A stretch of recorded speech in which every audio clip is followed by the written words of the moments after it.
Muito bom dia para você que está aqui ligadinho na TV Mar. Seja muito bem-vindo, muito obrigada pela sua companhia e pela sua presença. Olha só, hoje o Bem Assim é especial. Nós vamos conversar aqui sobre um tema que tem afetado muitas famílias, obesidade infantil. Para isso eu convidei uma pediatra, uma psicóloga, uma nutricionista e um educador físico. Tem muita coisa boa que vai rolar hoje aqui no programa e eu conto com você, então não sai daí, porque o Bem Assim está começando agora.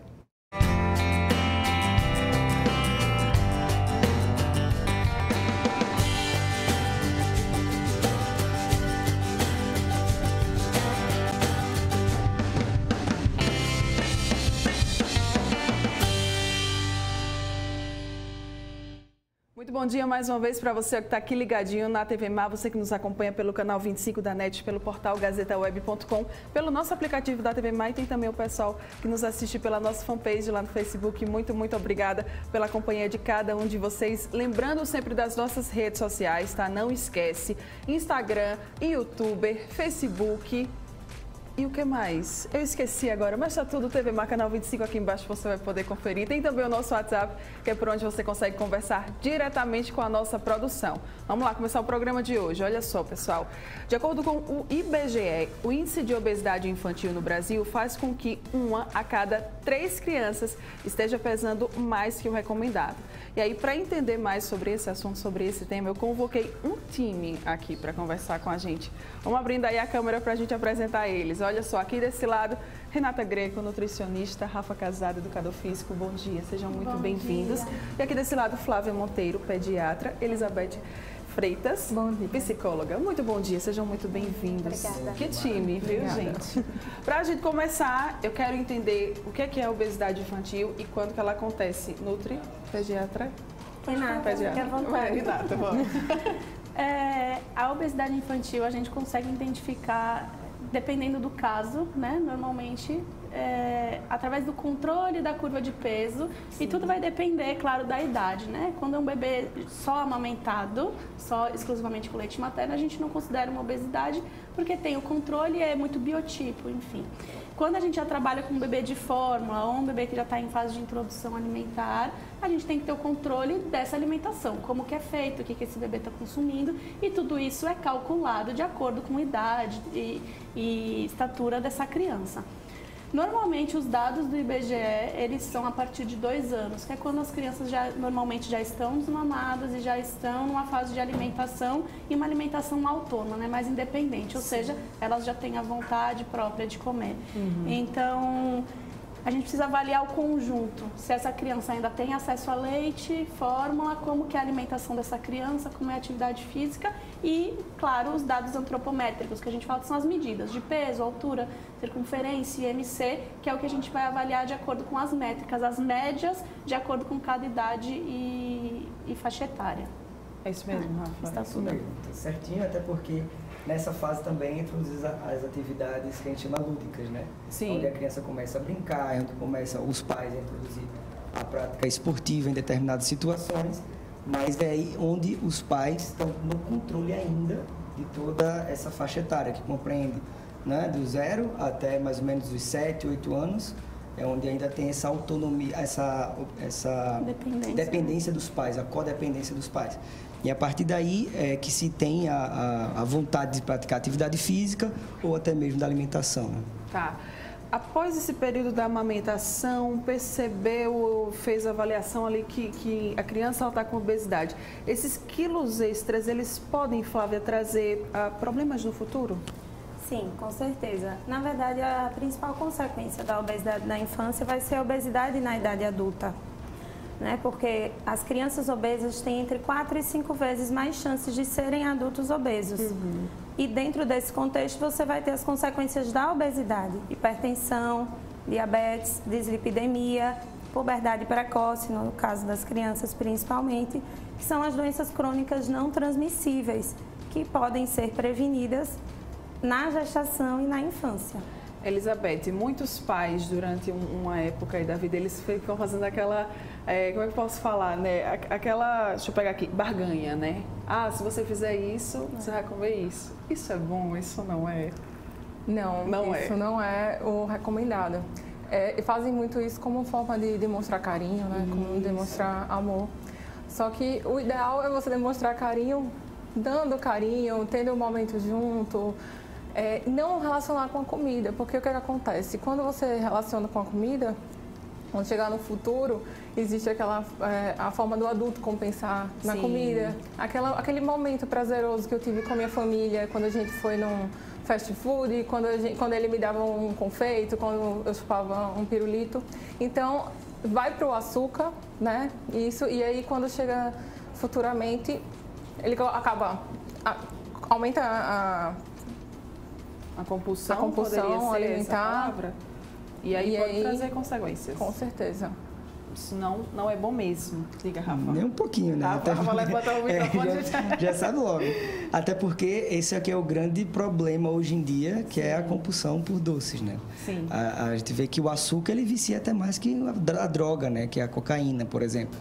E essa é uma das dificuldades hoje de se retirar das crianças, é a dependência do açúcar, né? A nutricionista pode falar melhor do que eu, que até na atividade física, para se fazer para uma atividade esportiva, por exemplo, um jovem atleta, até compensar, fazer a compensação calórica dele com a relação da atividade física, é mais difícil com a introdução do açúcar, né? Sim. A gente tem estudos que mostram que 3 dias seguidos consumindo açúcar, o corpo já vicia. Caramba. Então, assim, Rápido, 3 dias né? a criança tomando um suquinho com açúcar, uma frutinha com açúcar, um leitinho com achocolatado, ela já vicia. E a gente precisa de 40 dias sem açúcar para o corpo pra limpar e tirar esse vício da necessidade. Então, é uma droga. Uma droga como qualquer outra. Você precisa de 3 dias para se viciar e 40 para conseguir ficar limpo.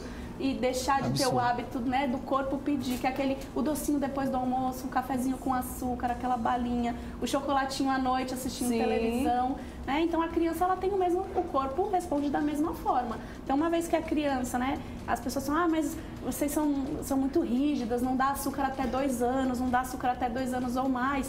Mas uma vez que a criança é apresentada para o açúcar, dificilmente ela volta. E o açúcar que eu digo de forma geral, o doce. Sim, o doce. O sabor adocicado, seja do mel, do melado, do açúcar, pode ser o melhor açúcar possível, mais natural, mas o vício é no paladar. E uma vez que a criança conhece aquele sabor, dificilmente ela volta para um bolo sem açúcar, para um doce, um chocolate mais amargo, porque ela vai viciando no adocicado. O que é que vai causar a obesidade infantil? E aí, bom, a obesidade infantil, como ela se origina de uma supernutrição, né? Desde muito cedo, inclusive na gestação, então a etiologia é multifatorial. Sim. Tem fatores genéticos, né? A gente tem mais de 200 genes envolvidos na obesidade, mas o fator ambiental é muito importante. Então, se você considerar que uma mãe obesa, uma grávida obesa, vai gerar um bebê grande, maior, que a gente chama de grande paridade gestacional, devido a alterações metabólicas que ocorreram na gravidez por essa obesidade, principalmente o aumento da resistência da insulina, esse bebê maior vai tender a ter um crescimento anormal, vai ser uma menina, uma adolescente obesa, uma próxima grávida obesa e esse ciclo se reinicia. Então, a gravidez, né, Renata, hoje é uma janela de oportunidade para você mudar o programming, que é essa programação metabólica do bebê que está por vir. Então, esse é um ponto de intervenção importante, além, claro, do aleitamento materno exclusivo, que funciona como fator preventivo, onde você tem uma relação inversa de tempo de amamentação exclusiva com obesidade. Quanto mais tempo a criança mama, menor a chance dessa criança ser obesa. E o terceiro ponto é a alimentação complementar, né? Se a gente fizer isso com acompanhamento, de forma mais natural possível, sem usar os alimentos processados, ultraprocessados, isso vai fazer com que a criança tenha uma chance muito menor de ser obesa. Beth tem filho, né? E cuida com Renata, né? Isso, o Vicente. Você tá para fazer 1 ano. É exatamente isso, esse cuidado que tem que vir desde lá da gestação? Sim, o cuidado veio desde a gestação. Eu descobri no final da gestação que eu estava com diabetes gestacional. Sim. E aí eu fiquei mais preocupada em relação a isso. E aí comecei a tentar mudar a alimentação desde na gravidez. E aí isso me fez pesquisar mais, estudar mais, para quando ele nascesse não passar isso para ele, né? Porque já que eu tenho esse histórico, era provável que ele tivesse também se não tivesse uma alimentação adequada. Uhum. E aí existiu o aleitamento exclusivo até os 6 meses, e aí a gente foi na introdução alimentar com muito cuidado para não... Porque, assim, tem um afeto muito grande em relação, como eu tinha falado, a dar aquele biscoitinho, a dar um doce. Inclusive agora, ele só vai fazer 1 ano, né? E aí muita gente já fala... Um biscoitinho pode? Um brigadeirinho na festa de 1 ano. O bichinho, ele vai ficar só olhando todo mundo comer. O bolinho do aniversário, dos meus aniversários, e só ele não pode? Não pode, né? Então, vamos seguir certinho, até porque, como eu já tenho essa herança genética, né? Que já predispõe a ele, então, cuidando da base, para no futuro ser mais tranquilo. É um cuidado até com ele, e aí a gente vê, a Beth já trouxe isso, que era o próximo assunto que eu iria abordar, a importância da introdução alimentar. Eu diria que a maior importância é da informação de qualidade com um profissional, né? Porque assim, informação de introdução alimentar, hoje em dia com a internet a gente tem, todo mundo tem um palpite, todo mundo já criou alguém ou acompanhou a criação de alguém para falar. Mas é muito importante o trabalho individualizado, né? Por exemplo, o caso da Beth é que ela teve um acompanhamento desde a gestação, uma complicação que foi acompanhada e por isso que está tudo bem. Mas a gente tem muitos outros casos que as pessoas vão tirando, mas a vizinha fez isso, no grupo do WhatsApp me disseram para fazer aquilo. Então, assim, tem que ter muito cuidado. Isso tem que ser muito bem acompanhado e individualizado, né? O ideal é que a introdução alimentar aconteça aos 6 meses, até os 6 meses aleitamento materno exclusivo, aquilo não precisa de água, chá, nenhuma outra bebida, é só o leite materno, e com 6 meses a gente começa a introdução alimentar. É alimento de verdade. Quando eu falo alimento de verdade, é frutas, verduras, legumes, raízes, grãos, né, as proteínas, comida mesmo feita em casa. Então, mas eu vi tal papinha, tal empresa, tal isso, uma vizinha que faz. Faça você, se conseguir, faça você. A melhor comida é a comida que a gente faz, que a gente sabe como é feita, com o que tem dentro daquele pratinho. Claro que existem alguns métodos de introdução alimentar, eu trabalho com todos, não tenho preferência. O que vai depender é a rotina de cada família, é o desenvolvimento de cada bebê, né, a idade, o desenvolvimento motor, cognitivo de cada criança. Mas a escolha dos alimentos, quem faz são os pais. E aí que é onde eu gosto de bater a tecla. Né? Então, tem mãe que chega às vezes para mim no consultório, criança de 2, 3 anos ou até menor. Mas ele come a bandeja inteira do iogurte. Mas ele come a batatinha. Mas ele come aquilo. Mas ele come porque ele tem acesso. E ele tem acesso porque tem na sua casa. Não é a criança que compra, não é ele que vai ao supermercado e coloca aquilo ali. E ele, se ele tem acesso, é porque está sendo permitido, está na altura, está no controle dele. Então, é papel dos pais, dos cuidadores, né, dos adultos responsáveis por essa criança, escolher o que ela vai comer, o que ela vai ter acesso, quando ela vai comer e o local onde ela vai comer. A parte da criança é a que decide o que vai entrar naquele corpo, né? Naquele corpinho. Então, o quanto, o que vai entrar, aí sim é um papel da criança. Quanta verdade, né, Rafa? Pois é, até porque assim, é cultural. Sim. Então, até hoje, os adultos, para fazerem dietas, eles se pegam muito a isso, né? Porque eu não consigo fazer, porque não dá para comprar, porque não dá para comer. Mas são eles que fazem as escolhas. Então, a partir daí, ele tem que ir a escolha dele primeiro, é o exemplo que ele tem que dar. Depois, ele tem que passar essa informação para o filho, seja a idade que for, e levar o alimento correto para casa. Então, passa daí. Ele primeiro tem que se educar, se autoconscientizar de que ele precisa ter uma alimentação mais natural possível para poder passar para o filho, senão isso vira um ciclo vicioso novamente. E entra nessa cadeia de que o doce é permitido em qualquer etapa da vida dele. E aí é muito, como você falou, cultural e vai da família, é uma decisão do adulto. Isso, total. Por exemplo, na minha família, a gente decidiu que a gente não ia tomar suco até a Maia poder tomar suco, a gente não ia pôr açúcar inclusive até hoje a gente toma suco sem açúcar, não consegue, perdemos o hábito, que bom, graças a ela. Sim. Mas tem gente que faz o contrário, que traz a criança para o hábito da família. Então a criança com menos de 1 ano comendo carne muito gordurosa, comendo fritura, comendo doce. Muitas vezes não são os pais, mas tem um avô, né? Tem um padrinho, uma madrinha que acho que vai conquistar trazendo um docinho, um agrado. E aí é muito do que ela falou, de ter o afeto, dê afeto mesmo. Dê colo, dê abraço, dê o seu tempo. Sente ali com a criança, brinque meia hora, uma hora, olho no olho, interagindo. Não né? compensar Não isso compensando na comida, com a alimentação. A ausência, né? A ausência, tem pais isso. que trabalham fora, então muitas vezes eles compensam a ausência. Aí quando volta, com né? esse tipo de alimento. E eu falo muito com os pais que a gente escolhe a roupa que a criança vai usar, a gente escolhe a escola que ele vai, a gente escolhe o sapato, a gente faz todas as escolhas. Por que que a gente não faz as escolhas alimentares? Né? Então, elas também são escolhas nossas. Se a gente fizer boas escolhas, as crianças vão ter consequências boas no futuro. Sem falar também da parte da escola, né?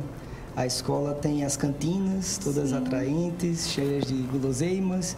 E assim, eu já percebi em algumas escolas mais conscientes que tem uma educação alimentar voltada para essa mudança de hábito, né? Porém, assim, a criança até pode ter em casa aquele estímulo de levar uma fruta, né? De uma comida mais saudável. Mas chega lá, todos os coleguinhas estão fazendo a alimentação de forma mais visualmente ou até mais atraente. E aí acaba que a criança não tem para onde correr. Prova daqui, prova dali, chega em casa, cobra os pais. E aí os pais chegam, não, peraí, tem que ter todo esse jogo de cintura, não só da alimentação, até da introdução da atividade física como uma forma de mantê-los ativos em todos os momentos. Porque hoje os celulares, né, e o advento da modernidade vem atrapalhando muito o desenvolvimento da criança, desde a parte motora, cognitiva também, em certos momentos, e social principalmente, né? Principalmente. É muito difícil dizer não para a criança quando a gente fala de comida. Restringir pode ser algo ruim, assim, cria algum interesse, alguma curiosidade, e aquilo dali pode aguçar, pode despertar algo que não seja tão bom? Vou dar o meu ponto de vista nutricional e depois eu passo para a Beth, falar o psicológico. Mas eu falo como mãe também. Quando é colocado desde o princípio, né, desde a introdução alimentar, apresentado uma alimentação saudável, mais natural possível, dificilmente a criança pede porque ela não conhece. Mas tem coisas que sim, a gente vai em festas e minha filha vê refrigerante, bebidas alcoólicas, e não, filha, isso é uma bebida de adulto, não é para criança, é só adulto que bebe. E ela aceita numa tranquilidade, ok, ela entende, porque ela nunca teve acesso àquilo. Ela foi, né, agora que ela está voltando a comer ovo, mas ela foi alérgica a ovo durante 3 anos. E ela tinha uma compreensão, de tanto que ela escutou que não podia, que ia fazer mal para ela, ela mesma falava, mamãe, isso eu não posso comer, tem ovo, né? Ou ela perguntava, esse eu posso, tem ovo esse bolo, tem ovo isso. Então, assim, quando a gente coloca de forma tranquila, saudável, que é explicado para a criança, mesmo o bebezinho, eles têm a compreensão, né, que não foi exposto àquilo frequentemente, a compreensão da criança é muito mais clara. Sim. Ela foi conhecer doce com 2 anos e 3 meses. E até hoje, se ela pedir chocolate porque ela viu, ela come de 85%, um pedacinho, e para ela tá bom. Porque ela não teve o vício desde o início do paladar adocicado. Então, aquilo basta para ela. Né? Agora, a gente tem que avaliar também esse lado de como é colocado isso para a criança. Não, você não vai comer, senão você vai ficar de castigo, se você fizer isso, né? Que aí põe o lado emocional, a criança ela vai guardando aquilo, né? Ela vai, né, alimentando aquilo, e quando ela tiver oportunidade, por exemplo, na escola, numa festinha, ela fala, pô, agora eu vou. Agora é o meu momento. E aí ela aproveita aquela situação para explorar aquilo de forma que ela não podia, porque ela era privada de forma talvez não tão lúdica, talvez não tão educativa, né? Por isso que eu falei que é o lado psicológico, a Beth pode falar melhor do que eu. E aí, Beth, é isso? É isso. Ele falou um pouco de quando ia no supermercado, né? Não é a criança que faz a feira, compra, né? Ah, tem aquilo em casa, ela só quer comer aquilo. Então, se aquilo não é construído desde a base, aí chega numa fase que a criança já está gordinha, já está obesa, então começa o não. Aquilo ali foi construído, né? Então, isso tem que ser trabalhado, por isso que a gente tem aqui uma equipe multidisciplinar, né? Então, você tem que trabalhar, ressignificar essa relação da criança com a comida, por isso que é importante estar na psicoterapia, junto com o cardápio, né, feito pela nutricionista, para ela poder conseguir seguir aquilo de uma forma mais tranquila, porque só o não, por que eu podia até agora e agora eu não posso agora mais. eu não posso mais, né? Então ela tem que realmente construir uma nova relação com a alimentação, né? Era tudo permitido e agora eu só posso comer essas coisas saudáveis que não são tão gostosas quanto aquelas que o meu paladar se acostumou. Que eu já experimentei, né? Ainda tem muito disso. Rafa, e essa relação com a atividade física, né? A gente vê muitas crianças que às vezes gostam, mas também tem aquelas que já não gostam, né? Assim. Pois é, né? Na escola que deveria ser construído isso, com a educação física escolar. Só que culturalmente veio se desvirtuando um pouco do que é a atividade física voltada para a escola. E as crianças estão começando a migrar da escola para as academias. E é porque as academias são mais atraentes, porque os pais fazem academia, ou porque todo mundo junto, é mais coletivo em determinadas situações. Na escola tem as segregações, né? Tem uns determinados grupinhos, às vezes tem uns grupinhos que não fazem, outros que fazem, o estímulo ao esporte. Eu recomendo sempre o estímulo ao esporte, sempre a prática coletiva ou individual dentro de um grupo onde todo mundo se encaixa numa determinada empatia relacionada àquele esporte, porque isso vai ter uma consequência de desenvolvimento motor muito grande, né? Mas tem crianças que não se dão ao esporte, né? Elas estão hoje, como eu falei anteriormente, com a questão do celular, do tablet, do computador. Isso tem chamado muito mais atenção, até mesmo para os pais usar aqui um termo, até entre aspas, um cala-boca, né? Em determinados momentos. A criança está reclamando, está chorando. Então, toma aqui o celular, toma o tablet e ela pega o gosto, né?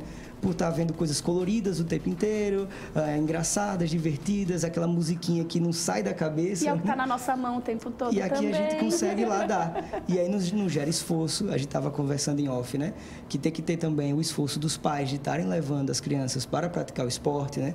De levar no futebol, trazer na natação, voltar, buscar e assim eles se acomodam também. Os pais acabam se acomodando em, tá bom, terça e quinta é o dia do futebol. E os outros dias da semana? O que é que eles vão fazer? Vai fazer uma atividade em família, uma atividade coletiva, sair para passear num parque, ou fazer uma atividade, sei lá, de caminhar na praia, fazer um remo, uma brincadeira lúdica que envolva toda a família. E isso requer tempo e disciplina, um pouco, né, de abrir mão daquilo que a gente tem para poder fazer o gosto da criança em determinados momentos. Despertar isso desde cedo. Precisa despertar. E a criança precisa tomar gosto. E como eu falei anteriormente, é questão de exemplo. Né? Questão de exemplo. O pai e a mãe, eles têm que, pelo menos, fazer um incentivo. Se não tem, não sou atleta, não sou desportista, não gosto de fazer. Mas, pelo menos, o incentivo já tem que ser feito. Né? E quanto mais cedo, melhor. Muito bem. Tem tratamento para obesidade infantil? Sim.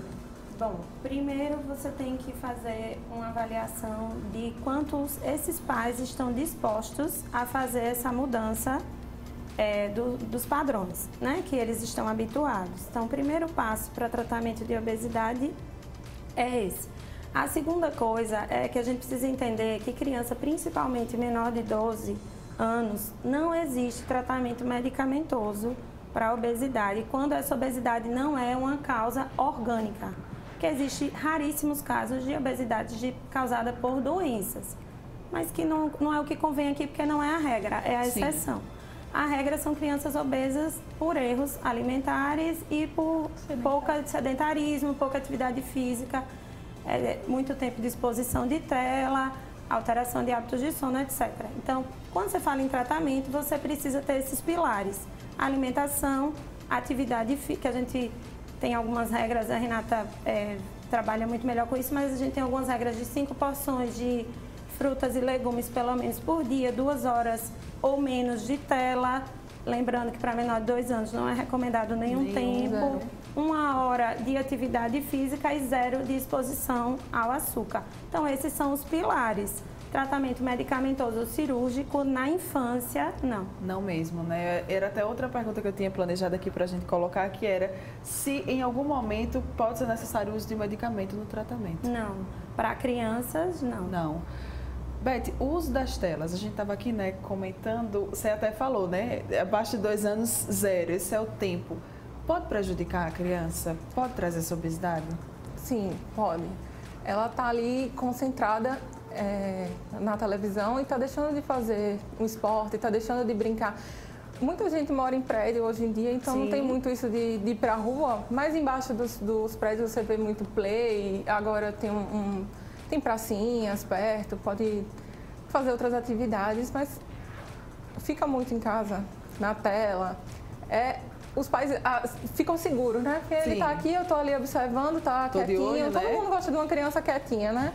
Só que o ideal é uma criança ativa, né? Gastar aquela energia. E ao ver muita tela, você acaba acontecendo também você aumenta muito no cérebro A a dependência da criança, e aí aumenta também a agressividade. Sim. Né? Ela fica ali concentrada, ela não está colocando para fora. Né? A criança ela é em movimento, ela tem que estar em movimento. Então você fica lá, só tela aqui, aquela informação passando no cérebro o tempo todo, sem o corpo corresponder junto. Sim. E aí acaba tendo respostas mais agressivas. É por isso que às vezes o pai vai tirar a tela, a criança já grita, tem essas reações, né? Aí tem a birra também funciona muito, né, nesses casos. Pois é, chama de birra, né? Quando na verdade é uma imaturidade cerebral, né, da criança. Porque se ela está fazendo a birra, tem alguma coisa que não está funcionando bem dentro dela, né? Ela pode estar com sono, pode estar com fome, pode ser isso no caso de muita tela, muita informação que ela não está conseguindo lidar. O excesso de estímulo. O excesso. E aí acha que aquele comportamento é só para chamar atenção, para aparecer, só porque ela quer ser chata, e não é bem assim. Não é, né? A birra, ela chama muito para... Tem alguma coisa errada, então vamos conversar com a criança, vamos entender o que é que está acontecendo, ter paciência, e a gente está precisando de mais paciência. Rafa, quer comentar uma coisa? Pois é, eu falo sobre a paciência, né? Porque realmente, assim, a gente vê muito dos pais, até mesmo na introdução ao esporte, né? Essa falta de paciência quando a criança não responde exatamente como o pai gostaria que fosse.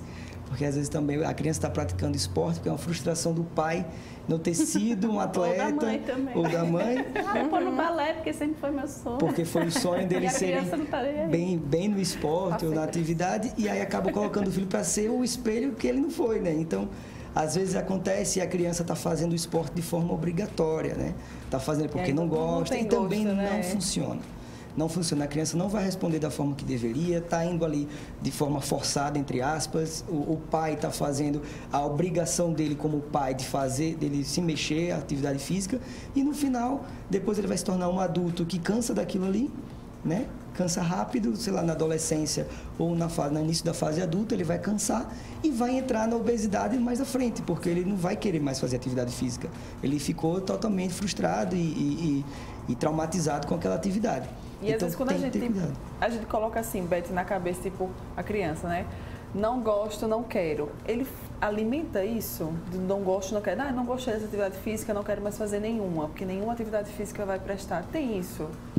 É bom conversar com a criança para saber os motivos. Sim. E não forçar, né? Procurar alguma atividade, ela vai gostar. Ela vai acabar gostando, vai se identificar, opções, apresentar opções para ela. Total. Porque você só pode fazer ou isso, ou isso, ou isso. Essa daí ela não gostou, ou às vezes já é uma criança que já está muito gordinha, aí o esporte assim de contato já não tem o mesmo pique para correr que as outras crianças. Então vamos ver outra opção para ela, né? Apresentar. Não, nunca forçar. Isso varia com a idade, né? A Rafael sabe disso, a gente tem atividade proporcional para cada idade. Então, você querer que uma criança de 4 anos entenda a posição do futebol e jogue na posição de zagueiro, isso não tem sentido, né? Não tem sentido algum.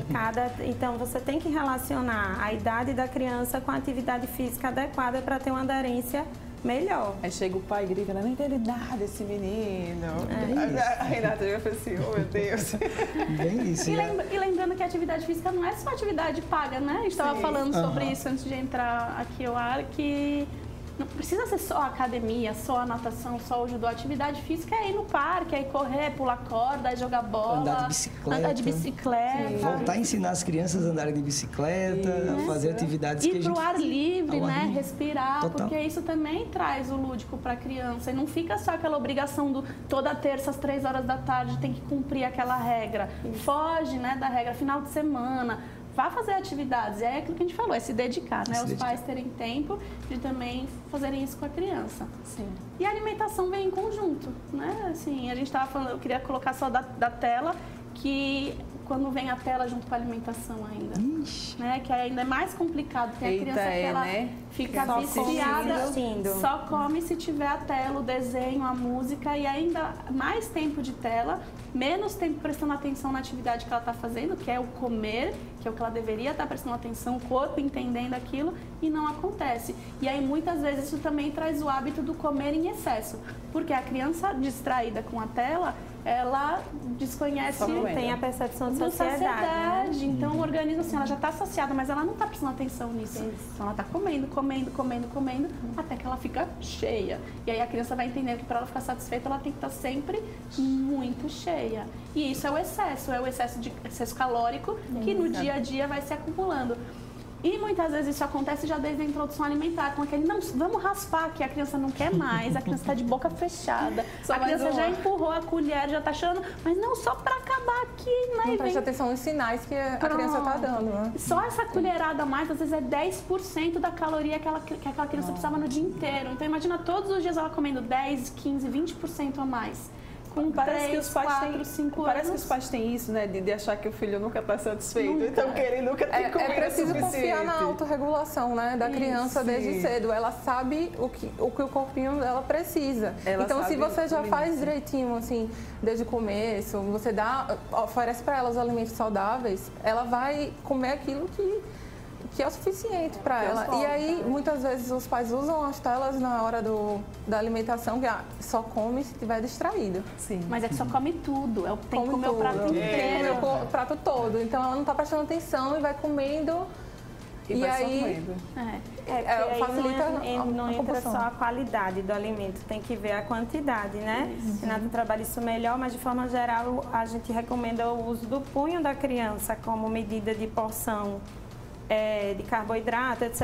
E a palma da mão da criança como medida de proteína. Então, isso de forma geral, né? Existem as exceções, né? Tem aquele dentinho nascendo, perde um apetite, vem um resfriado. Assim, o importante é a gente prestar atenção na saciedade e os sinais de saciedade que essa criança demonstra.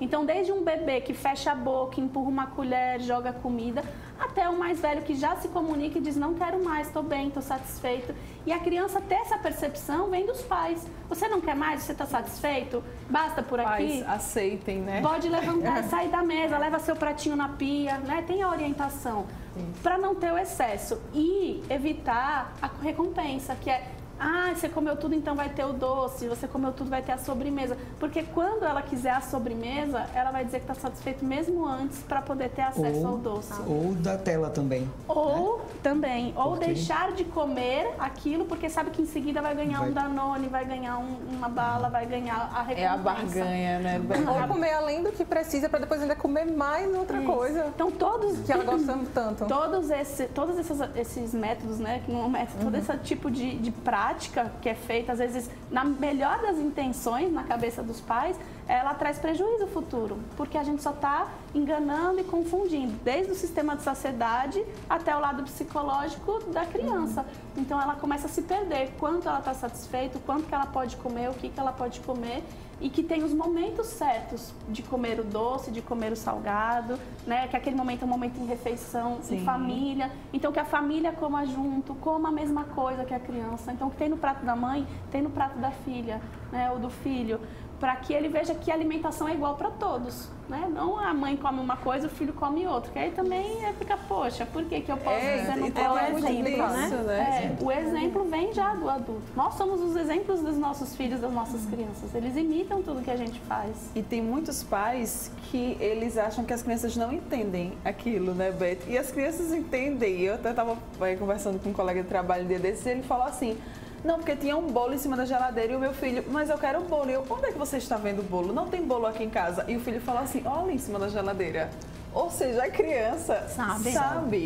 E os pais ficam achando que não sabem. Então, é importante também ter esse cuidado de ser sincero, de falar a verdade para os filhos. É sim. Ela falando, eu me lembrei de vários casos assim que você vê a obrigação de limpar o prato.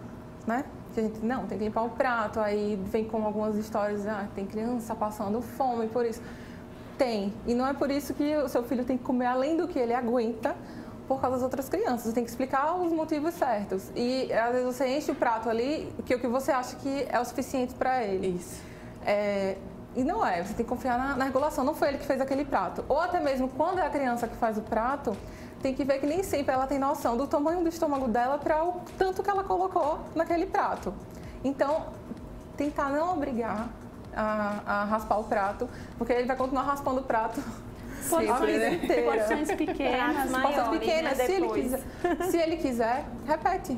Isso. Né? Respeitar a sociedade. Respeitar a sociedade. Tudo, começar do menor para depois, Isso, né? depois do maior. Até no nível de atividade física também, na quantidade de exercício por dia. O que pode, o que pode, o que não pode. A gente falou sobre faixa etária de atividade física. Toda faixa etária tem uma determinada atividade esportiva e tem uma quantidade de tempo também à disposição. Então, assim, não adianta querer deixar, porque eu não tenho tempo para cuidar do meu filho, eu vou deixar fazendo esporte a tarde inteira lá e tal. Isso virar vem um triatleta do dia para noite. Do dia para noite. Isso vai acabar também trazendo complicações para a criança, principalmente motoras. Sim. Então, tem que ter todo um cuidado e questão da regulação. Se a criança também não quer fazer atividade física, se a criança não tem mais interesse de fazer aquela prática esportiva, ou tentar encontrar uma outra atividade, conversar, tentar mostrar várias opções, um leque de atividades, existem inúmeras, para que ela tenha a percepção de qual ela se encaixa melhor ali, né? E não ficar forçando o tempo ou aquela atividade que ela quer fazer, que é o que o pai quer que ela faça. A gente meio que até agora falou sobre como se prevenir, né, a obesidade infantil, e agora eu queria pular nessa reta final do programa para a gente falar assim, meu filho é obeso, né? Já tenho o diagnóstico. O que é que eu faço a partir de agora? Como que eu vou mudar todos esses hábitos? Vão vir comportamentos que não serão fáceis de lidar? Vai ter a vontade de buscar atividade física ou não? E aí, como é que eu faço para estimular? E a alimentação? E a ida ao médico? Tudo isso pode ser chato. É uma mudança para a criança, né? Uma coisa que ela vinha fazendo, de repente, agora, não, você não pode mais. Agora vai ter tudo mudar. Então, assim, para os pais que estão enfrentando esse problema, né? O que fazer a partir de agora? É um trabalho multiprofissional, né? Por isso que nós estamos aqui em conjunto. Dificilmente a gente consegue tratar sozinho, só com o pediatra, só com a nutri, ou só com o educador físico, ou só com a psicóloga. É um trabalho em conjunto. Então, primeiro, a alimentação. A gente vai rever, obviamente, esse cardápio, identificar os principais erros. Então, tem a parte da família, claro, dependendo da idade da criança, tem a coparticipação da criança, tem criança que tem mais compreensão e aceita bem, tem criança que nem tanto. Mas, como são crianças, a gente não pode fazer uma dieta super restritiva, sem graça, sem gosto, né? Tem que ser uma coisa que ainda traga prazer. A gente não pode traumatizar essa criança restringindo tudo. A gente tem o lado de saúde, claro, mas a gente consegue trabalhar receitas gostosas que a criança esteja habituada, mas de forma mais saudável. Fazendo uma pizza caseira com uma massinha integral e recheios menos calóricos. Fazendo coxinha, né, caseira também. Hoje em dia a gente tem essas air fries da vida, ou preparações em forno. Então dá pra ter aquele sanduíche do final de semana, a pizza do final de semana, mas de forma mais saudável, com a escolha de ingredientes mais saudáveis e mais equilibrados. Essa criança não precisa ser restrita e passar a comer salada, não é isso. Ela vai ter uma alimentação completa, mas a gente vai mudar alguns hábitos e alguns ingredientes. Os hábitos são esses que a gente já falou, né? Cuidado com as porções, como que é esse ambiente de mesa, né? Que seja na mesa de preferência. Então, se tem tela, vamos tentar tirar a tela. Se tem bebida junto, vamos restringir. Quantas vezes essa criança consome o doce na semana? Vamos fazer um acordo com ela, né? Crianças adoram desafios, então desafios de provar legumes, frutas, verduras novas. Não come verdura de jeito nenhum. Vamos pensar em receitas que sejam mais atrativas, um bolinho de brócolis, um hambúrguer que leve verdura, né? E nunca mentir, né? Então, assim, evitar esconder aquela verdurinha embaixo do feijão, disfarçar aquele fígado no meio da outra coisa. Não, ela tem que saber o que ela está comendo, ela tem que experimentar e ela vai dizer se ela gosta ou se ela não gosta. E esse alimento, ele pode ser apresentado de diferentes formas. Uma banana, ela pode ser feita banana, um biscoito de banana, um bolo de banana, uma panqueca de banana, né? Tem 1000 formas da gente oferecer aquele alimento. Então, não precisa ser uma dieta monótona, sem graça e sem sabor.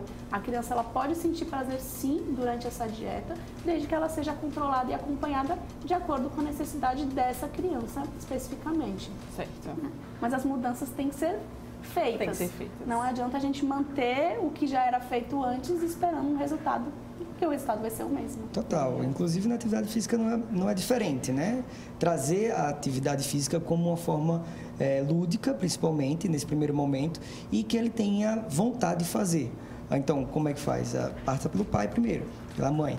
Então, assim, eu estava comentando com um amigo um dia desse que a maioria das crianças, quando eu vejo e quando vai para o esporte, já está no nível de sobrepeso, inclusive, né? E quando vai olhar os pais, eles também estão. Também estão. E é incrível, é reflexo. E assim, pela cultura, pelo ambiente, por tudo. Então, assim, passa por pelo exemplo, como a gente já falou. E pelo obstáculo, pelo aquele desafio de se fazer atividade física.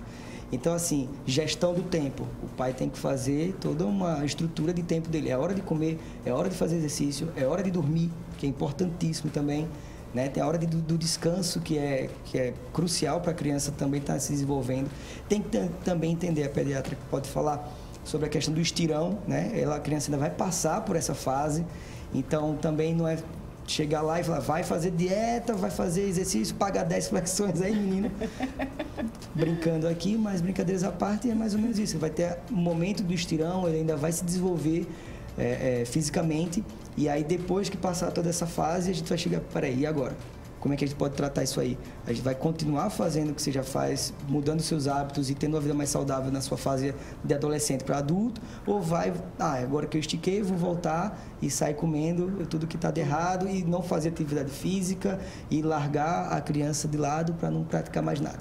Então, tem que ter todo esse cuidado, e eu acredito que nessa fase, eu já estou obeso, já foi diagnosticado, já está na fase infantil, ainda está na fase infantil, e eu tenho que fazer atividade física, é a consciência dos pais.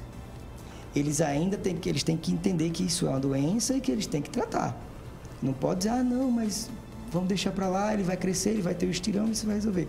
Não, passa por todo esse processo e tem que ter a consciência de que ele precisa fazer algo diferente. E isso, a atividade física tem que estar inserida nesse contexto. E aí, Flávia? Isso. Na situação que você colocou, os pais já perceberam que precisam mudar. Então, esse é o primeiro passo. A partir daí... Tem pai que não percebe? Sim, tem pai. Ele é gordinho, eu fui gordinho também, estou aqui assim até mesmo. hoje, assim mesmo. Então, a gente está pagando o preço de uma cultura de que o bebê tem que ser gordinho, de que a grávida pode comer por 2, o bebê tem que ser gordinho e ele, quando crescer, vai esticar e melhora. Mas a gente tem que lembrar que a obesidade infantil, ela pode levar a uma puberdade precoce. Então, essa menina pode menstruar mais cedo e limitar a estatura final. Isso. Então, são coisas que a gente tem que pensar e trabalhar desde cedo. Envolve alimentação, envolve atividade física, envolve a terapia, que a Elizabeth vai falar melhor, e envolve também as medidas comportamentais em casa. Sono adequado, criança que fica em telas até muito tarde. Os pais vão dormir, deixam eles lá, né? Tendem a consumir alimentos calóricos nesse momento. Ninguém assiste televisão comendo cenoura, né? Sim. Então, ele tende a ter uma alimentação calórica à noite, diminui o café da manhã e aí isso faz uma inversão, né, Renata, de calorias isso e de... quando não tem a compensação do leite, né? Isso, não comeu da leite, quando é menorzinho, da massa, exato. isso. E mesmo Então, maiores, viu? Então, a gente vai trabalhar com uma equipe multidisciplinar, mas principalmente dentro de casa. Esse pai e essa mãe, às vezes, também precisam de um acompanhamento. Porque a criança que tem pais obesos, os dois, ela tem 10 vezes mais chance de ser um adulto obeso, quando comparado com crianças que não têm. Exatamente porque o fator ambiental é muito importante. Então, a gente como pediatra vai avaliar se há alguma consequência agora metabólica para essa criança que está obesa, né? A gente vai fazer exames laboratoriais, exames de imagem, os que forem indicados para cada caso, mas a gente vai orientar esse acompanhamento multidisciplinar, porque ele é necessário para que essa criança não cresça e se torne um adulto obeso. Ixi, cheio de doenças, né? Isso, exatamente. Beth. Eu acho que tem que ter cuidado para os pais não depreciarem e colocarem a culpa na criança, na questão da obesidade. Se ela chegou até onde chegou, eles têm bastante responsabilidade, né? Como eu tinha falado antes, ela não foi lá e comprou a comida, né? Que ela vai comer. Foi a oferta que ela teve. Então, quando já chega na doença, eles têm que ter consciência que é uma doença, como ele falou, sim, os pais têm que ter. Mas não passar isso para a criança, assim, de uma forma, olha, você está doente, isso vai aumentar essa autodepreciação, vai baixar a autoestima da criança. Então, a mudança de hábitos tem que ser familiar, né? Porque, como ela falou, aumenta 10 vezes, então os pais já eram assim, eles têm que tomar consciência, né, da necessidade da mudança. Né? E aí, para mudar, só muda se for a família toda. Não adianta, ela aqui, para o meu filho, ele vai comer isso, isso e isso, mas a gente tem ali, tudo guardado na despensa, o que a gente pode comer, né? Quem está com problema é ele. Sim, e Beth, tem um lado comportamental também, disso gerar uma ansiedade para a criança, às vezes até o bullying na escola. O bullying na escola, essa ansiedade. E aí a criança, ela desconta ainda mais nos alimentos calóricos. Tem que observar se ela está comendo escondido, né? Que é um dos fatores para considerar a compulsão. Se aquela comida já não está gerando aquele prazer, ela come para se encher daquilo que antes era bom e depois está se sentindo mal porque está sentindo culpa porque está escutando de todo mundo que ela não pode estar comendo. Então a relação dela com a comida vai ficando prejudicada. Então na terapia o que vai acontecer? Vai ressignificar essa relação com a comida, né? Aprender que tem outros alimentos, então é muito junto com a nutrição, com isso. E o bullying, Beth? A Renata trouxe esse assunto que eu também até queria que a gente falasse. Sei que não vamos ter tanto tempo assim, mas pelo menos a gente precisa falar. O bullying também ele pode trazer consequências, né, para a criança? Pode trazer demais, né? E você vê assim, a maioria das crianças que estão obesas, elas sofrem algum tipo de bullying, algum tipo de preconceito na escola, né? E aí isso aumenta mais a autodepreciação, aumenta mais, diminui mais a autoestima dela. E aí a gente pode ter sérias consequências. É um trabalho entre os pais, a psicóloga da escola também, definir estratégias e ele ter o acompanhamento na terapia. Pois é, e que pode ir pro esporte, né? Porque normalmente o gordinho é o goleiro, né? Ele não pode jogar no ataque.